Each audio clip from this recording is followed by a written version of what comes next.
Voyage aux sources est une exposition qui rend hommage à l'expression artistique marocaine féminine au Maroc des années 60 et des années 70 à travers une exposition dédiée à 3 artistes marocaines, femmes issues du milieu rural et qui ont considéré comme des artistes autodidactes, des artistes qui font de l'expression spontanée.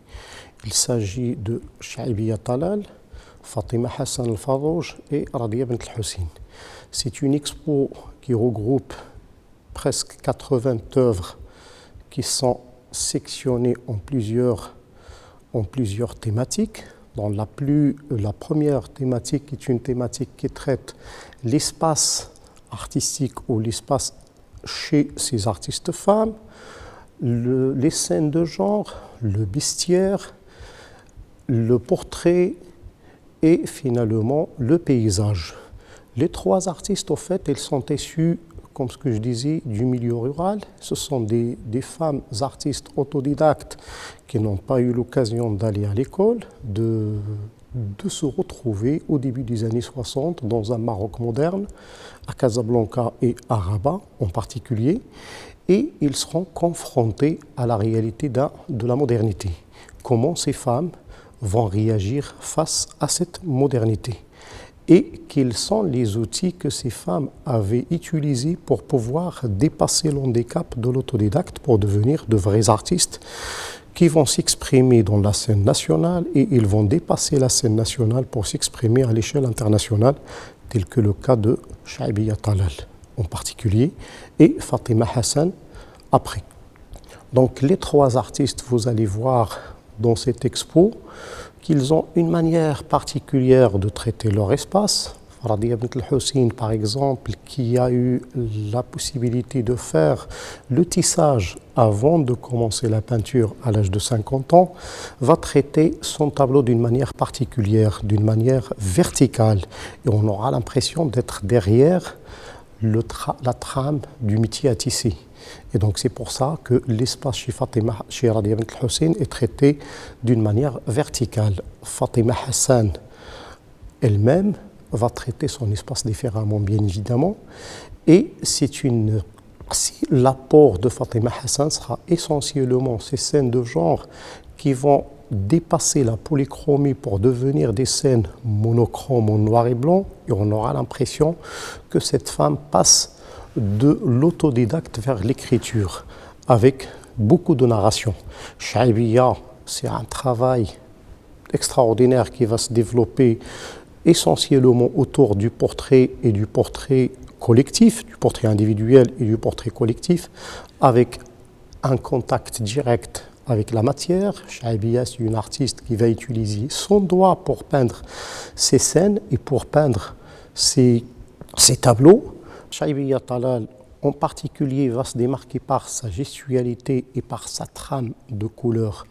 D'ailleurs, la couleur est l'élément qui va caractériser la totalité de ces femmes. Chez Radia, par exemple, on aura tendance à découvrir des couleurs très créa, des couleurs roses, jaunâtres, etc.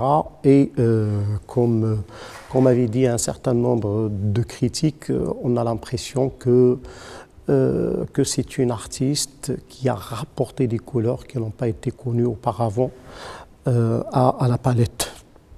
Chez Fatima Hassan en particulier et Chaibiya, on va retrouver le retour aux signes et aux symboles. Donc les signes dans le travail de Fatima Hassan est très présent. C'est une dame qui provient du Rif et donc il va venir avec son background, avec sa culture rifaine et on aura l'impression de voir des formes de céramique qui sont présentes dans l'œuvre de Fatima Hassan avec des signes et des symboles qui caractérisent la production céramique féminine du Rif. Et c'est l'objet du tableau que vous voyez juste derrière vous. C'est C'est une scène narrative dans laquelle il y a des fresques qui sont récurrentes, dans lesquelles il y a toute une cérémonie et ces cérémonies sont agencées par ce mobilier qui est orné et on a un syntaxe décoratif particulier qui caractérise ces œuvres. Chez Radia Bint al-Hussein, on a plutôt une dominance du bestiaire et on aura des scènes de chasse. On aura bien évidemment des animaux qui sont issus non pas de ce que ces femmes ou cette femme a vu, mais de ce qu'il a emmagasiné dans sa culture. Donc il va reproduire des scènes qu'il a vécues ou qu'il a vues il y a longtemps et ça se voit dans la manière de traiter les bestiaires. Chaïbia, comme ce que je disais, se démarque essentiellement par son travail sur le portrait et sur le portrait collectif.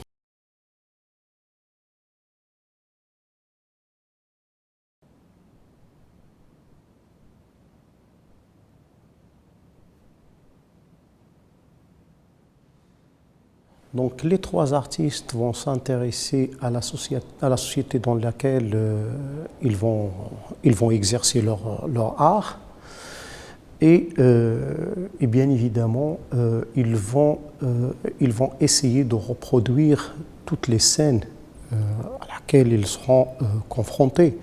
Donc c'est ce qui a donné naissance à une saturation particulière de leur toile par les représentations à la fois de personnages et d'animaux.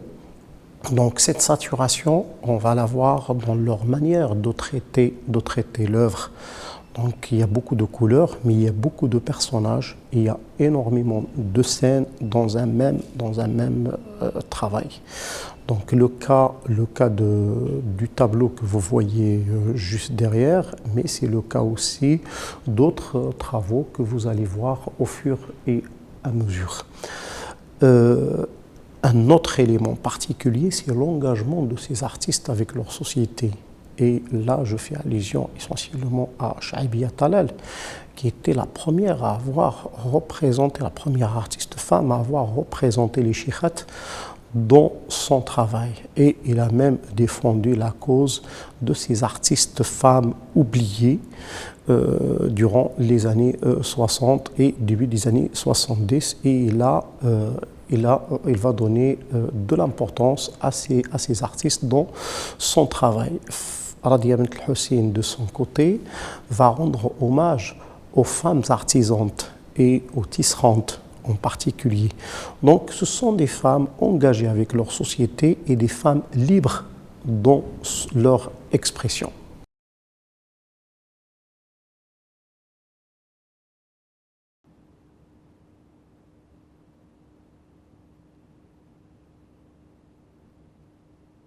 Donc, la présence du bestiaire dans l'œuvre des trois artistes montre que l'homme a évolué dans une parfaite harmonie avec son milieu naturel et avec son milieu animalier. Donc chez Radia Bint al-Hussein, l'homme n'est rarement représenté d'une manière individuelle loin de son biotope, de son milieu de vie.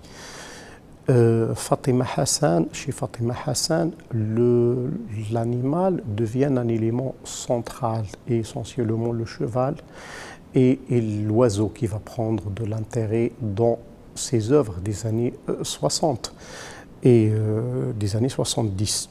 Chez Chaïbia Talal, pareil, l'homme et l'oiseau, ou l'homme-oiseau est présent dans son œuvre et représente également, et montre aussi que chez Chaïbia Talal, la thématique du bestiaire était aussi importante. C'est une thématique bien évidemment qui a été présente dans la culture ancienne, depuis l'art pariétal jusqu'à nos jours, depuis les gravures rupestres jusqu'à nos jours. Et donc ça montre tout simplement que dans les sociétés à tradition orale, on va faire perpétuer ce mode d'expression et cette parfaite harmonie avec le milieu naturel.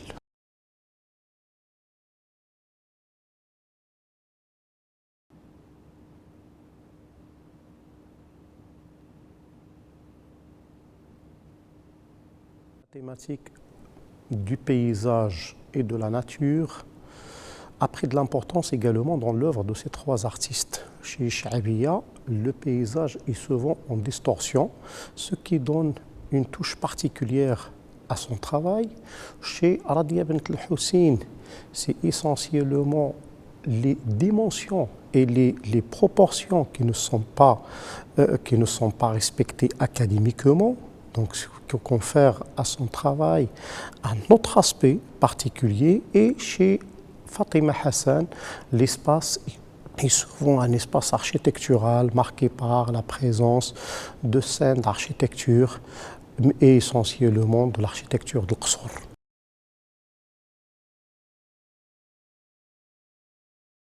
Un élément particulier enfin, c'est le portrait qui a été traité par ces trois artistes femmes. Le portrait, il est souvent un portrait collectif chez Radia Bint al-Hussein et il est parfois collectif et parfois un portrait individuel chez Cha'biya Talal et chez Fatima Hassan aussi. Mais chez Cha'biya Talal et Fatima Hassan, le portrait, bien évidemment, ne respecte pas forcément les éléments connus dans le portrait classique. C'est une autre manière de traiter le portrait différente du portrait académique, sans bien évidemment respect particulier des règles de l'académisme, ce qui confère à leur portrait une particularité et une liberté dans la gestion et dans la réalisation de l'œuvre.